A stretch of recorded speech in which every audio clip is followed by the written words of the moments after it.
نحمدہ و نصلی علی رسولہ الکریم۔ اعمال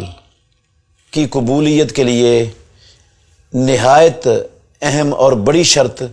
ایک ہے، وہ ہے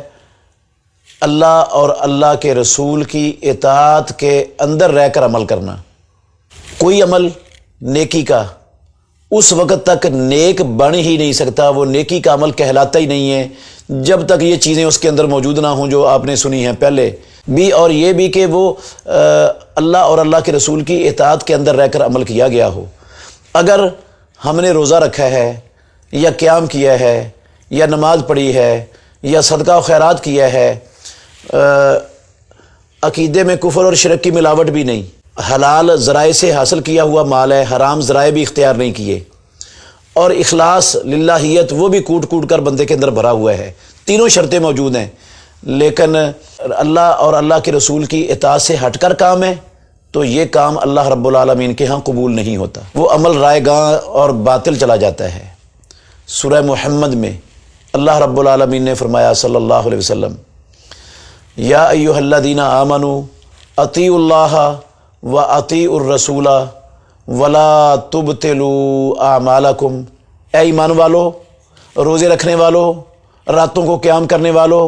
رمضان کے اندر صدقات و خیرات کرنے والو، سحریوں افطاریوں کا اہتمام کروانے والو، اطیعوا اللہ و اطیعوا الرسول، اپنا ہر عمل اللہ اور اس کے رسول کی اطاعت کے اندر رہ کر کرو، ولا تبطلوا اعمالکم، اپنے عملوں کو باطل نہ کرو۔ مطلب ہے اگر تم اللہ اور اللہ کے رسول کی اطاعت سے ہٹ جاؤ گے، اپنا طریقہ بنا لو گے، اپنے پاس سے کوئی چیز اس میں داخل کر لو گے جو طریقہ نہیں ہے، اللہ کا رب نے نہیں اتارا، محمد رسول اللہ نے نہیں اپنایا، تو وہ تمہارا وہ عمل جو بظاہر نیکی کا عمل ہے، تم نیکی سمجھ کے کر رہے ہو، وہ عمل باطل ہو جائے گا۔ رسول مکرم صلی اللہ علیہ وآلہ وسلم کا فرمان بھی ہے،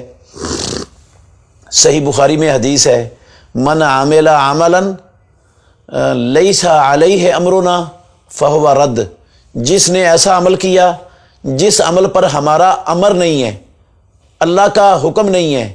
محمد الرسول اللہ صلی اللہ علیہ وسلم کا فرمان اور طریقہ نہیں ہے، جس پر اسلام کی ہدایت اور رہنمائی نہیں ہے،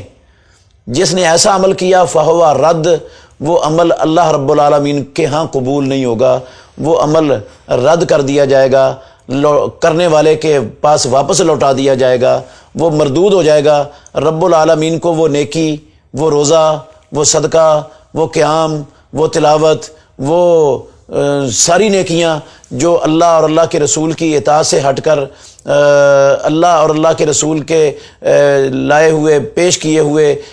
دین کو اور طریقے کو چھوڑ کر ہم کریں گے، وہ ساری کی ساری نیکیاں رائے گاں اور باطل ہو جائیں گی۔ میں مثال ایک دیتا ہوں، ہم کو رسول اللہ صلی اللہ علیہ وآلہ وسلم نے ہمیشہ فجر کی 2 رکعتیں فرض پڑھے ہیں،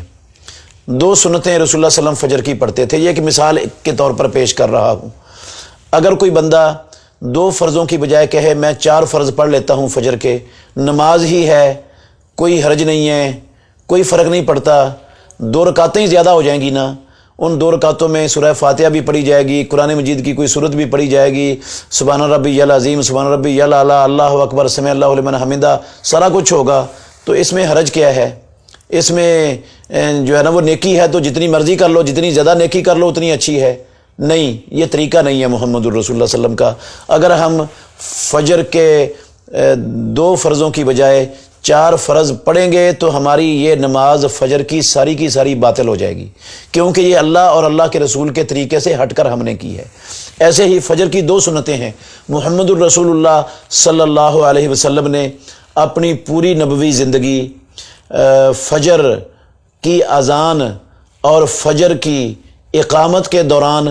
2 سنتوں سے 2 رکعتوں سے زیادہ نوافل یہ سنتیں نہیں پڑھی ہیں۔ اگر ہم کہیں کہ ہمارے پاس سحری کھا کے بیٹھے ہوئے ہیں، ابھی 10 منٹ 15 منٹ 20 منٹ نماز کے اندر باقی ہیں، تو فارغ بیٹھنے سے بہتر ہے میں کوئی سنتیں پڑھ لوں، رمضان کا مہینہ ہے اور رمضان میں نیکیاں بڑھ چڑھ کر کرنی چاہیے، تو میں 2 کی بجائے 4 سنتیں یا 6 سنتیں یا 8 سنتیں پڑھ لوں گا، تو یہ اللہ اور اللہ کے رسول کی اطاعت سے ہٹ کر عمل ہوگا، یہ عمل اللہ رب العالمین کے ہاں قبول نہیں ہوگا،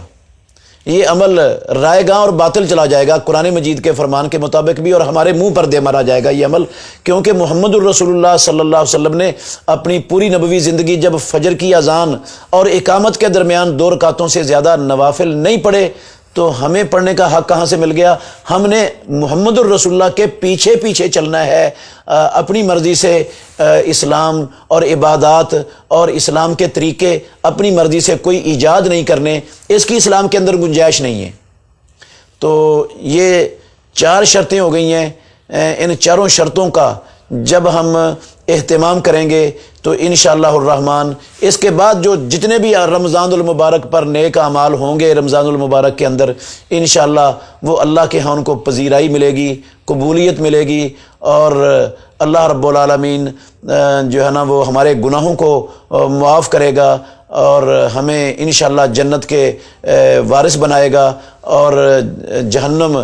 سے ہمیں ہمیشہ کے لیے محفوظ کر دے گا، اور ہمارا سارا دنیا اور آخرت کے سارے معاملات سدھر جائیں گے۔ اللہ ہم سب کو